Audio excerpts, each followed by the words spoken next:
Welcome, dear students. Unit 5, 2022 Mechanics, paper CC-10, semester 4 Mathematics Honors. Question paper 2022, Unit 5.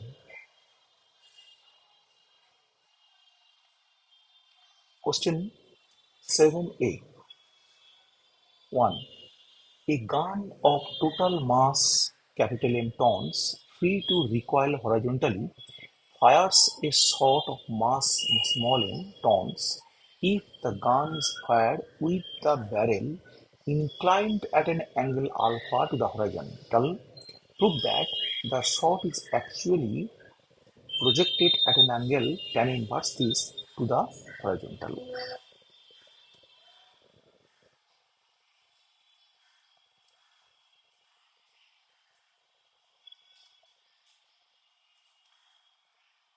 This is the diagram of this figure. No figure, no marks. Let u be the actual velocity of the shot whose direction makes an angle theta with the horizon. And this small v is the velocity of the shot related to the gun. And total mass of the gun, this is capital M, tons. And capital V is the recoil velocity this, in this direction of the gun in the horizontal direction.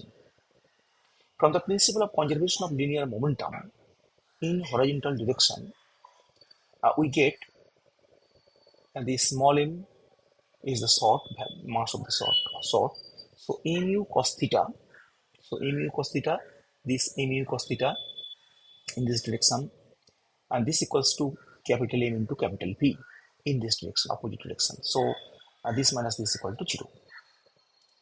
Here, in the horizontal direction, sum of the moment uh, before impact, this equal to 0 because both are rest, and this equal to sum of the moment after impact. As the external forces acting on the system, that is the acceleration due to gravity, are all vertical, so horizontal momentum of the system is constant. So we write this equation 1 only for the horizontal direction. Now u is the resultant velocity of small v and capital V. So this the u is the resultant velocity. So this is the small v velocity is the of the shot relative to the gun, and capital V is in this direction is the recoil velocity of this gun. So consider this parallelogram, and this diagonal is the resultant velocity u. So this is the u is the resultant velocity of small v and capital V. So u cos theta equal to v cos alpha minus capital V. So v cos alpha, and this capital V is the v cos alpha, and this cos alpha is the direction, is the v cos alpha. So v cos alpha is the in this direction, and capital V is this in this direction, negative direction. So v cos alpha, small v cos alpha minus v, this is the u cos theta. So alpha is the inclination of the angle of the barrel, and u sin theta equal to v sin alpha. This is the u sin theta. This is the vertical direction u sin theta. Actually, this is the vertical direction. This is u. So u sin theta is vertical direction, vertically above. U sin theta equal to v sin alpha. So vertical direction of small v is the vertical direction is the v sin alpha equal to this. And from 1 we get this a mu cos theta equal to 1. A mu cos theta equal to mv. So v capital V equal to mu by capital M cos theta. And using 4 from 2, from equation 2, put the value of capital V in 2 from 4, we get this u cos theta equal to v cos alpha minus small m by capital M u cos theta. So taking common u cos theta, bracket 1 plus small m by capital M bracket close equal to b cos alpha. So cos theta equal to this equation 5. From 3 and 5 and dividing 3 by 5, so u sin theta by u cos theta equal to b sin alpha by b cos alpha bracket 1 plus m by capital M. So tan theta equal to this equation 6, hence theta equal to tan inverse this. This is the required result. This is the extra part, the kinetic energy of the shot divided by kinetic energy of the gun, that is equal to half mu square by half m capital P square. So this mu square by m capital P square. So u by v from 1 equal to capital M by small m cos theta. So put this u by v, and after simplification we get this 6 square theta equal to 1 plus tan square theta, and 1 plus tan square theta equal to tan alpha bracket 1 plus m by capital M. So we get this result. This is the ratio of the kinetic energies of the shot to the gun. Next question, 7a2. An elastic ball of mass small m falls from a height h on a fixed horizontal plane and rebounds. If the coefficient of restitution be E, show that the loss of kinetic energy by the impact is mgh bracket 1 minus E square bracket close.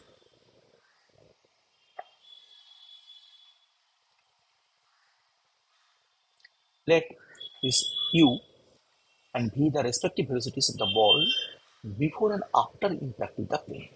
So before impact, this is the u velocity vertical downwards, and after impact, this is the vertical upward velocity v, and both are in same line, but for uh, simplicity we distinguish these two lines.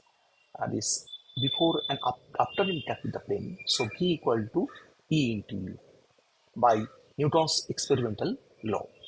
Here E be the coefficient of restitution.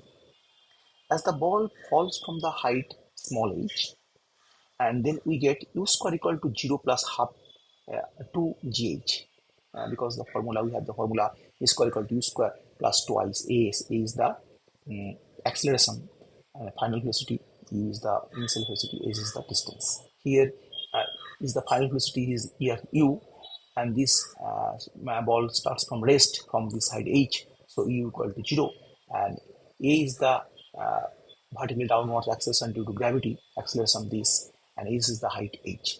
So we get u equal to root over twice gh, this velocity u. From 1 using 2 we get putting the value of u in 1, v equal to e root over twice gh. And the loss of kinetic energy, this is equal to kinetic energy before impact minus kinetic energy after impact. So before impact is the half mu square, after impact minus half mv square. So u square equal to twice gh, and this v square equal to this e square twice gh.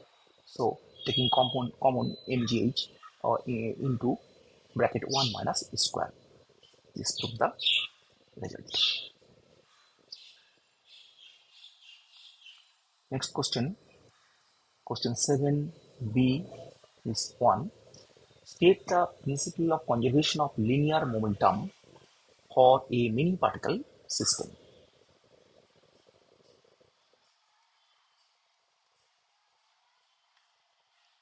The statement is for this principle of conservation of linear momentum for many particle system.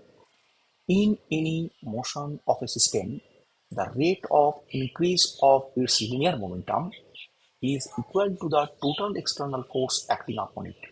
That is, ddt of p vector is equal to f vector.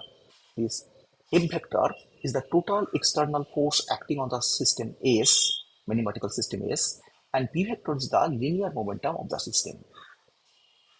Alternative form of this statement: in any motion of an isolated system, that is, no external force acts on the any of its particles, so the total linear momentum is conserved.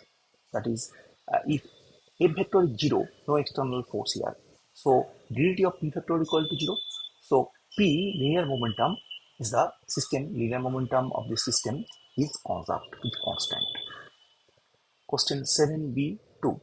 What do you mean by degrees of freedom of a mechanical system?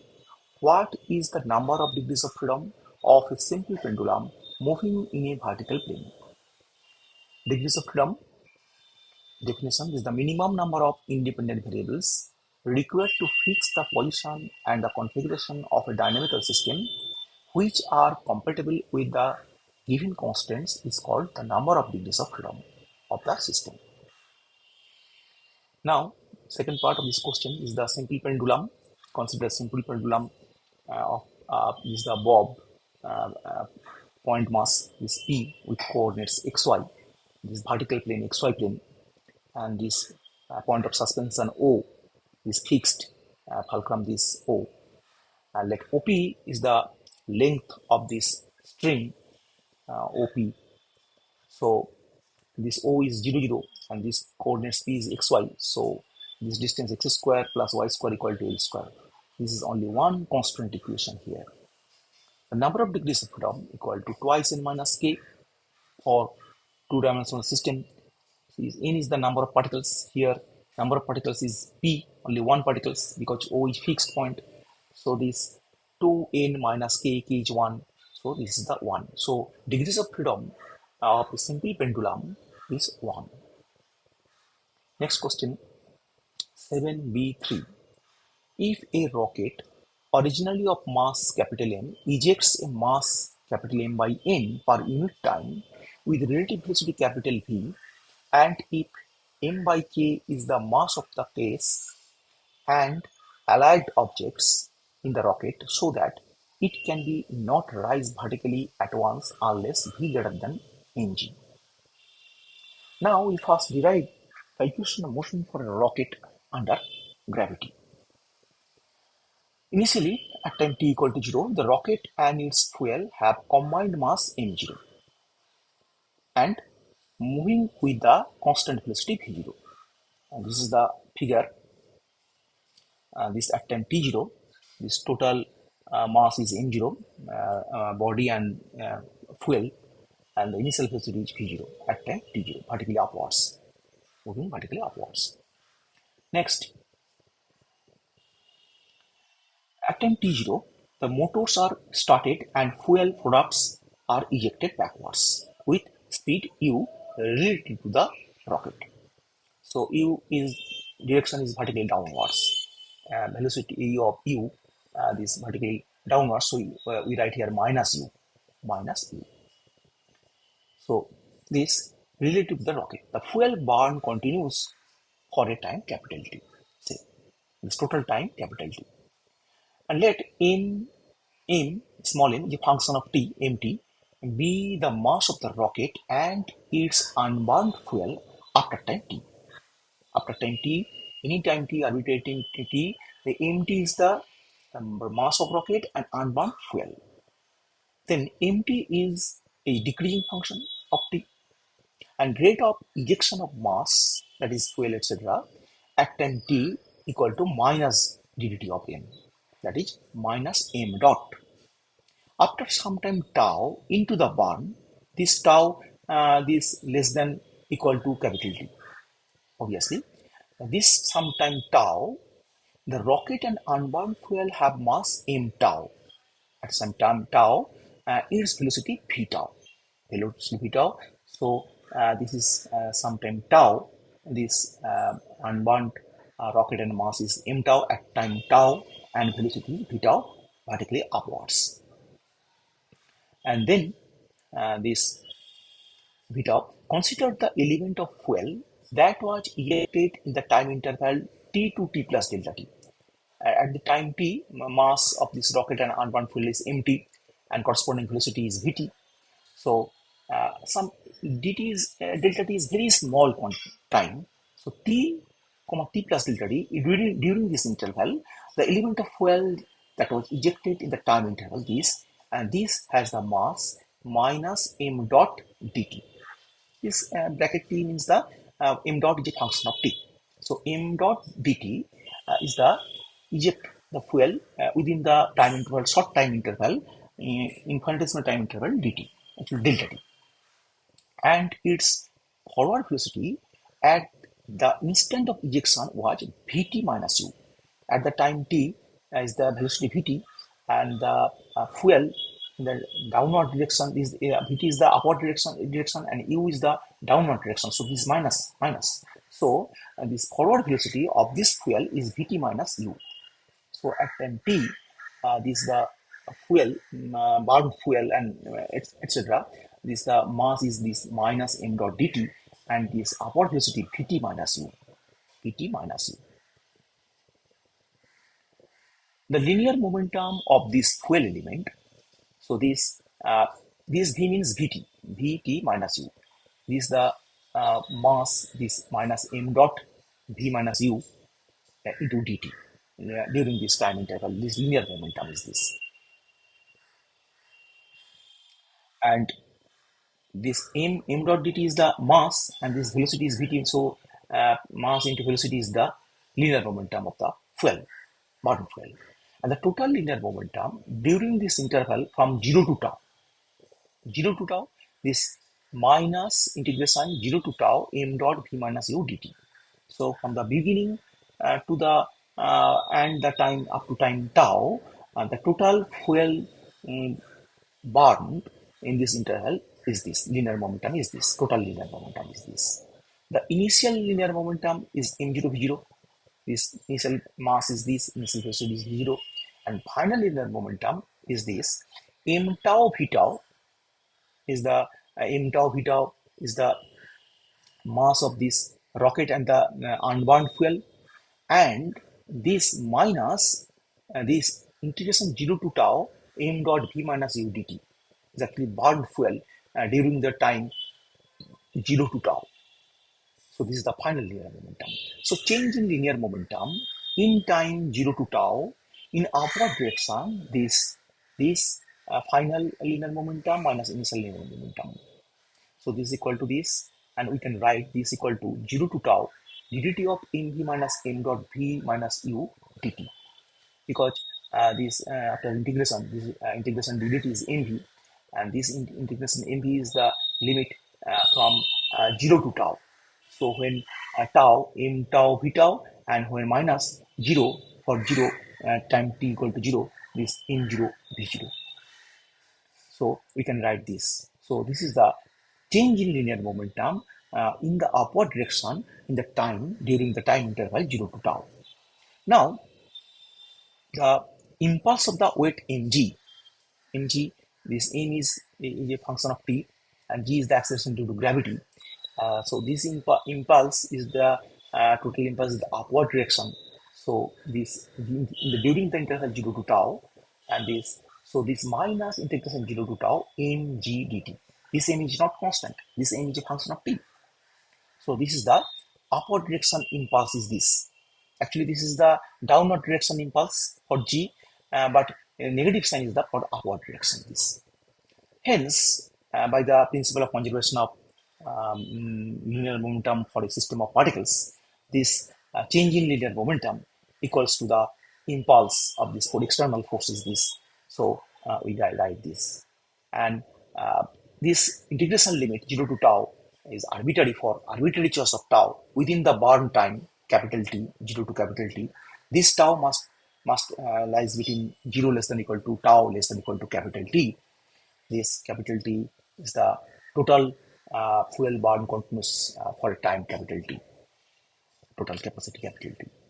So we can omit this integration, so we can write dt of mv minus m dot vu minus mg, and this m is a function of t, not a constant function. So m into dv dt plus v into dm dt. dm dt is called m dot minus m dot v plus m dot u equal to minus mg. Cancel these terms, m dot v minus m dot v. So we write m dv dt equal to minus m dot u minus mg, and this is the required equation of motion of rocket for under gravity.